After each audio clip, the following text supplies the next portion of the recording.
मोदी सरकार 3.0 में कामकाज का बंटवारा हो गया है। मंत्रिमंडल में मध्य प्रदेश से शामिल 5 मंत्रियों को भी अहम जिम्मेदारी दी गई है। इस बार जिस तरीके का प्रदर्शन मध्य प्रदेश का रहा है, 29 की 29 सीटें, 100% सीटें भारतीय जनता पार्टी के खाते में दी है, तो ऐसे में 5 मंत्री पद भी मिले हैं मध्य प्रदेश को। इसमें कैबिनेट मंत्री शिवराज सिंह चौहान को कृषि और ग्रामीण विकास मंत्रालय की जिम्मेदारी दी गई है, तो वहीं ज्योतिरादित्य सिंधिया को संचार मंत्रालय और डॉक्टर वीरेंद्र खटीक को सामाजिक न्याय और अधिकारिता मंत्रालय दिया गया है। वहीं राज्य मंत्री की बात कर लेते हैं।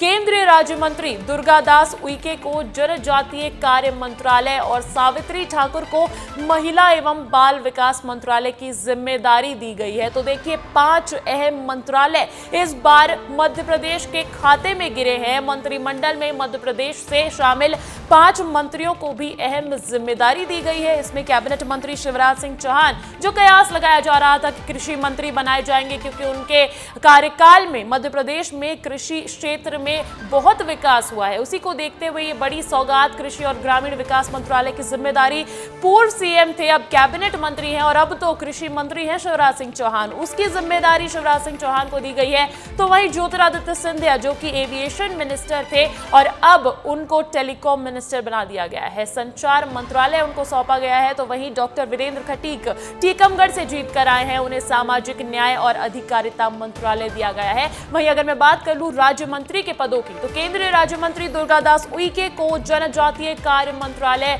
और सावित्री ठाकुर को महिला एवं बाल विकास मंत्रालय की जिम्मेदारी दी गई है। ये 5 मंत्री, 3 कैबिनेट मंत्री और 2 केंद्रीय राज्य मंत्री इस बार मध्य प्रदेश से चुने गए हैं। मध्य प्रदेश को इस बार अहम पद मिला है मध्य प्रदेश के सांसदों को इस बार मोदी 3.0 कैबिनेट में। तो वहीं देखिए, केंद्र सरकार के गठन के बाद मध्य प्रदेश में मोहन सरकार भी एक्शन मोड में आ गई है। आज भोपाल में सीएम डॉक्टर मोहन यादव कई बैठकों में शिरकत करेंगे। सीएम डॉक्टर मोहन यादव सुबह 10 बजे मंत्रालय पहुंचेंगे। उनके शेड्यूल की बात कर लेते हैं। सुबह 10 बजे वो मंत्रालय पहुंचेंगे और फिर सीएम 10:30 बजे कैबिनेट की बैठक में शामिल होंगे। आज मोहन कैबिनेट की अहम बैठक होने वाली है। तो वहीं दोपहर 12 बजे सीएम डॉक्टर मोहन यादव बीते 6 महीने की विभागीय उपलब्धियों के बारे में चर्चा करेंगे। अब अच्छा खासा वक्त हो गया है मोहन सरकार को, तो ऐसे में ये समीक्षा बैठक भी होने वाली है। तो वहीं सीएम दोपहर 1 बजे वन विभाग की बैठक करेंगे। शाम 4 बजे से लेकर शाम 7 बजे तक सीएम डॉक्टर मोहन यादव अलग अलग कार्यक्रम में वर्चुअली शिरकत करने वाले हैं। इस खबर पर अधिक जानकारी के साथ जुड़ गए हैं मेरे सहयोगी विवेक पांडे। विवेक, हमने देखा कि केंद्र में सरकार बन गई है, लेकिन अब बात प्रदेश की कर लेते हैं, प्रदेश के शासन प्रशासन की कर लेते हैं। काफी सारा लंबा दिन रहने वाला है सीएम डॉक्टर मोहन यादव का, क्या कुछ कार्यक्रम है उनका? देखिए, शेड्यूल लगभग तय है। मोहन यादव 10:30 बजे मंत्रालय पहुंचेंगे और मंत्रालय के बाद ब्रीफिंग करेंगे और ब्रीफिंग के बाद कैबिनेट की बैठक है। कैबिनेट की बैठक में 3 बड़े प्रस्ताव है। मध्य प्रदेश में नए सिरे से हेल्थ इंटीग्रेटेड प्लान बनाने को लेकर सरकार मंजूरी दे सकती है। इसके अलावा किसानों को नए कनेक्शन के लिए सब्सिडी का प्लान है और बाबई से लेकर मुहासा तक एक इंडस्ट्रियल एरिया का कॉरिडोर बनाने के लिए प्रस्ताव बाकी है। इस पर कैबिनेट की सहमति बन सकती है। इसके बाद तमाम सारे अधिकारियों के साथ मोहन यादव बैठक करेंगे और बैठक में ये पूछेंगे कि 6 महीने में आखिर सरकार की क्या क्या उपलब्धियां हैं। सरकार ने जो दिशा निर्देश दिए, सरकार ने जो कैबिनेट में आदेश पारित किए, उसमें कितना इम्प्लीमेंट हो पाया है। अधिकारियों ने ग्रामीण स्तर और पूरे प्रदेश की बैठक है विवेक, तो क्या इस बैठक के बाद कुछ तबादले देखने को मिल सकते हैं? कुछ ऐसे अधिकारी जिनसे असंतुष्ट नजर आ रही हो मोहन सरकार? अंजलि, अधिकारियों की बैठक होगी, उसके बाद तमाम सारे विधायक, जनप्रतिनिधि, सांसद, मंत्री भी वीडियो कॉन्फ्रेंसिंग के माध्यम से जुड़ेंगे। प्रदेश के तमाम सारे कलेक्टर, एसपी और तमाम विभागों के प्रमुख अधिकारी मौजूद रहेंगे और जब 12 बजे बैठक होगी तो उपलब्धियों से मुख्यमंत्री मोहन यादव को ये पता चल जाएगा कि कौन से अधिकारी कितने पानी में हैं, क्योंकि बात तो बड़ी बड़ी की जाती है लेकिन धरातल पर कितनी उपलब्धियां बटोर पाए हैं अधिकारी, तो इससे स्पष्ट हो जाएगा कि आखिर कौन सा अधिकारी किस विभाग के लिए फिट है, कौन कितना फेल और कितना पास नजर आया, तो ये माना जाएगा कि एक दो दिन में तबादले भी हो सकते हैं। लेकिन जब सांसद, विधायक, मंत्री, तमाम सारे अधिकारी बैठेंगे तो उस वक्त ये भी चर्चा होगी कि कानून व्यवस्था से लेकर जनप्रतिनिधियों की सुनवाई। बिल्कुल, और मध्य प्रदेश में विधानसभा सत्र भी आने वाला है, तो अहम रणनीति इस बैठक में देखी जा सकती है। आप बने रहिएगा विवेक मेरे साथ, लौटूंगे आपके पास अगली खबर के साथ। खैर, यही बात चल रही है कि केंद्र में सरकार बनने के साथ ही अब सरकारी कामकाज में तेजी आ रही है। मध्य प्रदेश में आचार संहिता से प्रभावित सरकारी कामों में अब तेजी आएगी। विवेक मेरे सहयोगी भी यही जानकारी दे रहे थे। मुख्यमंत्री सचिवालय ने केंद्रीय योजनाओं के प्रस्ताव मांगे हैं, साथ ही प्रदेश के हर निकाय में नगर वन बनाया जाएगा। वन विभाग के रुके हुए प्रस्तावों को भी मंजूरी दी जाएगी। इसके साथ ही 40 जिलों में मानव रहित एआई चेक पोस्ट भी बनाने की तैयारी है। तो ये एक नई पहल देखने को मिल सकती है मोहन सरकार की तरफ से, जहां पर 40 जिलों में मानव रहित एआई चेक पोस्ट भी बनाने की तैयारी है। तो आज अहम बैठकों का दौर चलने वाला है मध्य प्रदेश में और कई अहम कदम उठा सकती है मोहन सरकार। तो वहीं देखिए, कांग्रेस के खेमे से भी बड़ी खबर मिल रही है। मध्य प्रदेश में हार के बाद कांग्रेस ने अपनी कमर कस ली है। निष्क्रिय कार्यकर्ताओं पर गिरेगी गाज, मुंह दिखाने वाले कार्यकर्ताओं की करेंगे छुट्टी। और देखिए, बैठक में जीतू पटवारी ने नसीहत दे दी है, संगठन में लाए कसावट, ऐसा कहा है पीसीसी चीफ जीतू पटवारी ने। वो केंद्रीय नेतृत्व के साथ बैठक करके आए दिल्ली में और उसके बाद से ही लगातार एक्शन मोड में नजर आ रहे हैं PCC chief Jitu Patwari. Youth Congress की बैठक कांग्रेस की बैठक चल रही है, तमाम कदम उठाए जा रहे हैं और उसी को देखते हुए ये एक नई अपडेट, बड़ी खबर निकलकर सामने आ रही है कि एमपी में हार के बाद कांग्रेस ने अब कमर कस ली है, जहां निष्क्रिय कार्यकर्ताओं पर गाज गिरने वाली है। मुंह दिखाने वाले कार्यकर्ताओं की अब छुट्टी हो जाएगी। बैठक में जीतू पटवारी ने नसीहत दी है कि संगठन में लाए कसावट। तो देखिए, इस खबर पर भी विवेक पांडे मेरे सहयोगी का रुख करूंगी। विवेक, हार समीक्षा करने लायक थी इस बार कांग्रेस की एमपी में और अब कांग्रेस नेतृत्व सख्त नजर आ रहा है। कार्यकर्ताओं को आर या पार वाली स्थिति में खड़ा कर दिया है। आप काम नहीं करेंगे तो खामियाजा भुगतिए वाली बात हो गई है। देखिए, जीतू पटवारी को एक्शन लेना चाहिए, ये सिर्फ कहने की वाली बात नहीं है, एक्शन लेकर दिखाना भी चाहिए। जीतू पटवारी अभी तक तमाम सारी बैठकें कर चुके हैं। सीडब्ल्यूसी की बैठक दिल्ली में हुई थी, पार्टी की तरफ से ये कहा गया था कि जो निष्क्रिय कार्यकर्ता है उनको बाहर कर दीजिए।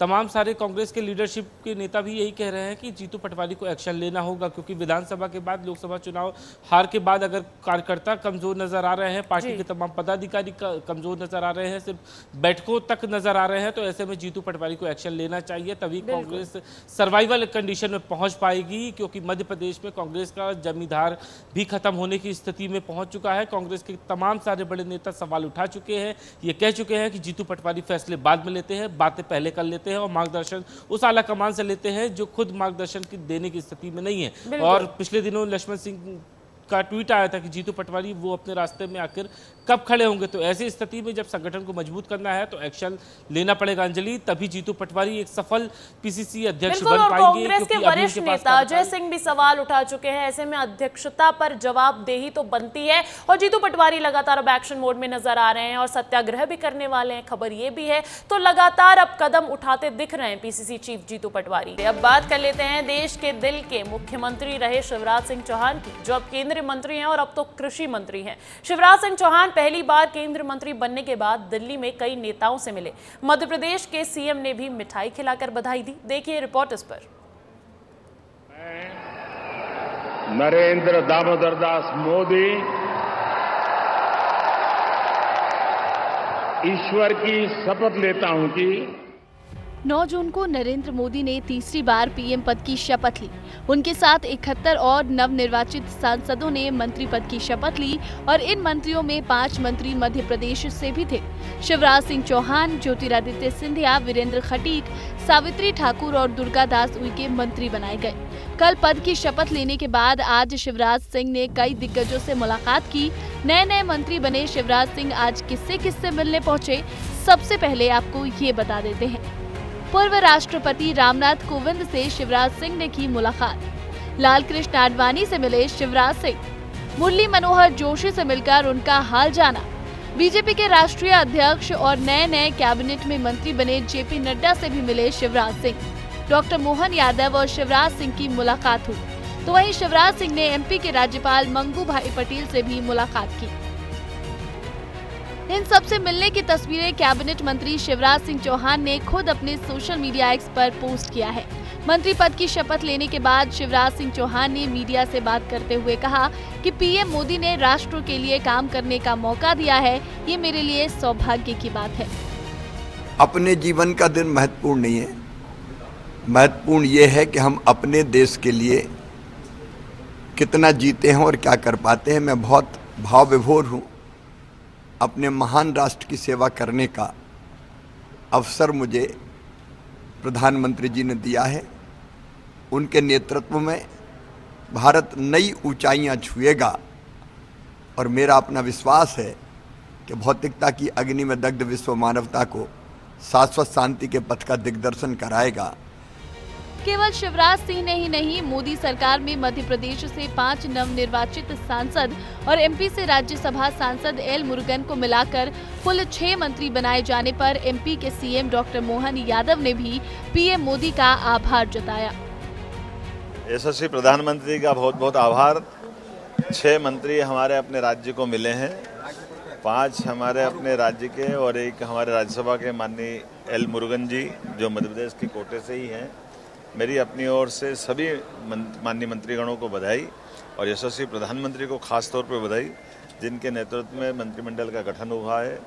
कल पूरे देश और दुनिया ने देखा है कि भारत का लोकतंत्र की कितनी गहराई है, कितने अलग प्रकार से सरकार के मामले में माननीय प्रधानमंत्री जी ने एक विजन दिखाया है। सभी राज्यों को जोड़ते हुए, सबको मौका देते हुए समूचे भारत का प्रतिनिधित्व उन्हें जोड़ने का प्रयास किया। मेरी अपनी ओर से बधाई। जिन नवनिर्वाचित सांसदों को मोदी 3.0 कैबिनेट में जगह मिली है, उनके घर के साथ साथ पूरे शहर में जश्न का माहौल है। ब्यूरो रिपोर्ट, विस्तार न्यूज।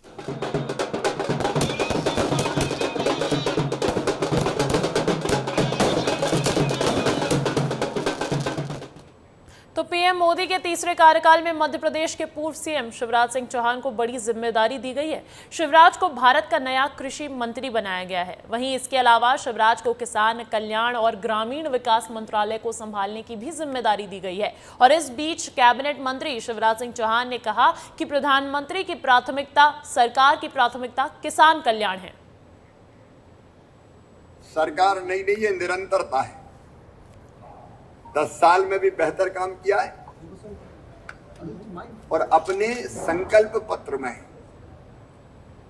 हमने किसान कल्याण हो या अर्बन डेवलपमेंट हो या रूरल डेवलपमेंट हो, ग्रामीण विकास हो, उसके बारे में अपना रोड मैप बना के दिया है। हम इन्हीं कामों को आगे बढ़ाएंगे। प्रधानमंत्री जी की प्राथमिकता, सरकार की प्राथमिकता किसान कल्याण है। तो बड़ी जिम्मेदारी मध्य प्रदेश के सांसदों को मिली है। देखिए, ज्योतिरादित्य सिंधिया को भी मिली है। वहीं ज्योतिरादित्य सिंधिया के बेटे महाआर्यमन सिंधिया ने मध्य प्रदेश में एमपीएल की शुरुआत की है।